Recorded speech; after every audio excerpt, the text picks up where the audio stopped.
Avez-vous entendu parler d'un tableau si précieux et si désiré qu'il est devenu le centre d'une bataille juridique internationale qui a duré des décennies? Ce n'est pas seulement une histoire d'art, c'est une histoire d'identité, de justice et de la longue ombre de l'histoire. C'est l'histoire de la Dame en or. Ce chef-d'œuvre, anciennement connu sous le nom de Portrait d'Adele Bloch-Bauer, est l'une des œuvres les plus emblématiques de Gustav Klimt. Mais pour en comprendre le véritable sens, il faut remonter le temps jusqu'au tournant du XXe siècle, à Vienne, l'éblouissante capitale de l'Empire austro-hongrois. C'était une ville en pleine révolution intellectuelle et artistique. Sigmund Freud a exploré le subconscient humain et, dans le monde de l'art, un groupe de rebelles a rompu avec la tradition. Ils se faisaient appeler la sécession viennoise et leur chef était Gustav Klimt. Il rejette l'art académique et étouffant de l'époque et prône un style nouveau et moderne. L'œuvre de Klimt entre dans ce que nous appelons aujourd'hui sa période dorée. Inspiré par les mosaïques byzantines qu'il a vues à Ravenne, en Italie, il a commencé à utiliser des feuilles d'or et d'argent dans ses peintures, créant des surfaces brillantes et ornées qui ne ressemblaient à rien de ce que l'on avait vu auparavant.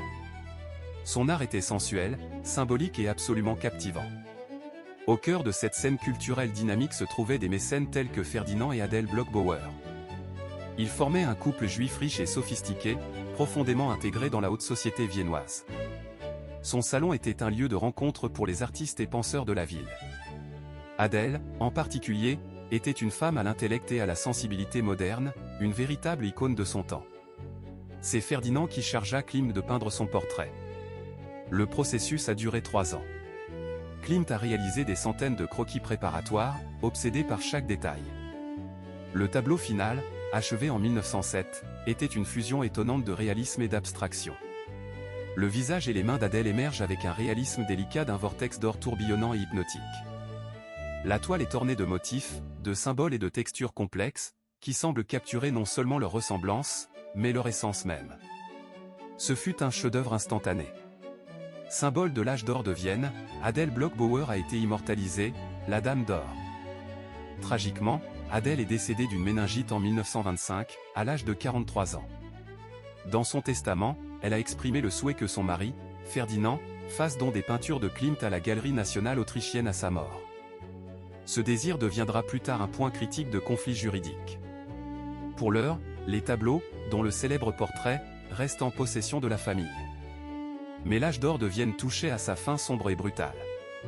En mars 1938, le paysage politique de l'Europe change de façon catastrophique. Les troupes allemandes sont entrées en Autriche lors de l'Anschluss, l'annexion de l'Autriche à l'Allemagne nazie. Pour la dynamique communauté juive d'Autriche, ce fut le début d'un cauchemar. Ferdinand Bloch-Bauer, un éminent industriel juif, était une cible immédiate.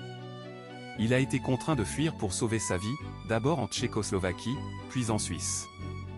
Il a dû tout abandonner, sa maison, ses commerces et sa collection d'art inestimable. Les nazis se lancent immédiatement dans une campagne de pillage systématique et impitoyable.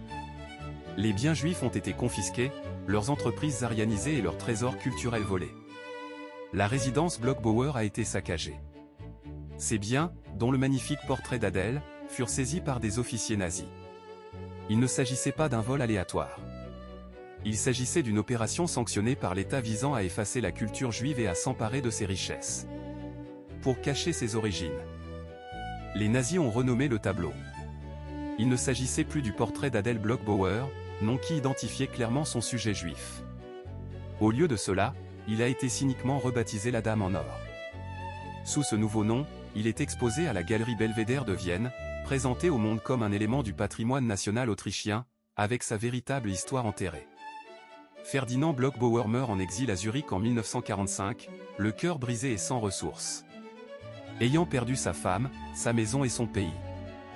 Dans sa propre volonté, il a explicitement répudié le souhait antérieur d'Adele, ce qui s'est fait dans des circonstances complètement différentes.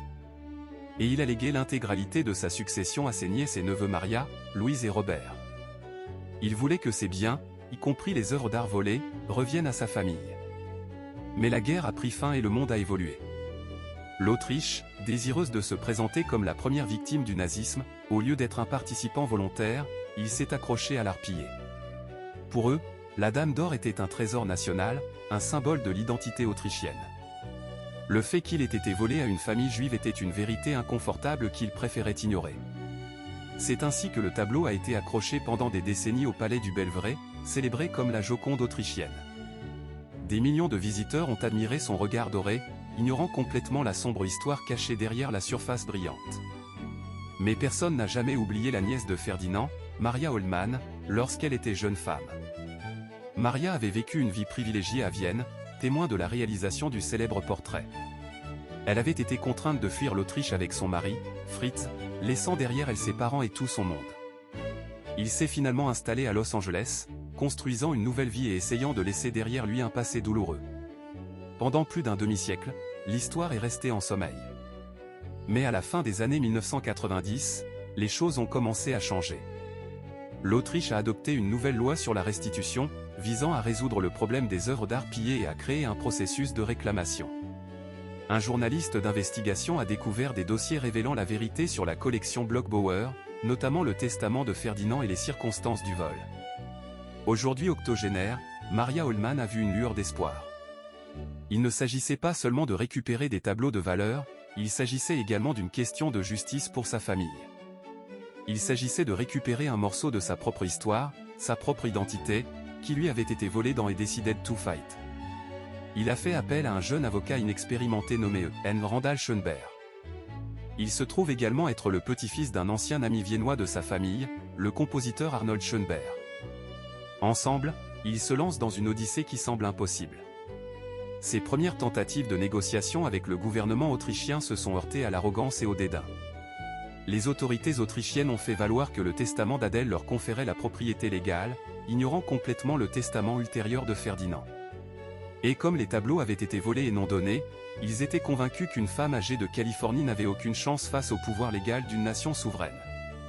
Ils ont dressé tous les obstacles imaginables dans l'espoir de l'épuiser. Mais Maria Altmann n'était pas du genre à abandonner.